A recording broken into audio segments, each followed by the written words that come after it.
Ya, untuk lepasan-lepasan SPM di luar sana okey, cikgu nak cerita satu lagi program yang ditawarkan oleh satu IPTS, okey, yang kali ni adalah Wydad University College, okey.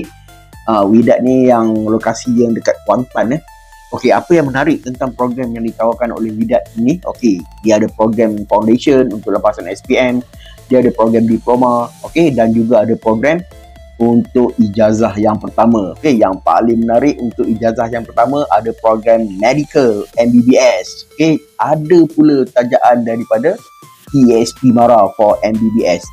Okey, untuk program diploma okey, check it out. Alright. Ada banyak Okey.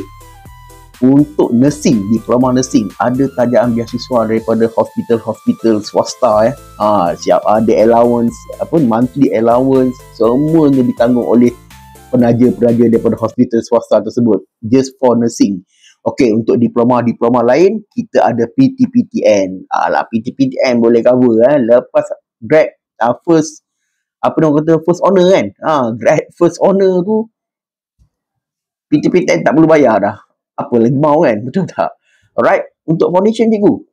Ada foundation, ada dua program Foundation in Science dan juga Foundation in Business. Okey, ada juga tajaan untuk pelajar-pelajar lepasan SPM untuk program foundation. Okey, kalau mana-mana pelajar yang mendapat A Wydad bagi 2,000.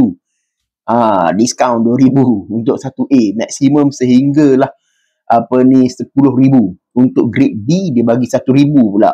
Okay, check it out. Boleh tengok dekat dia punya website dia. Yang penting, follow cikgu. Ini berita baik untuk anda. Arigatou gozaimasu.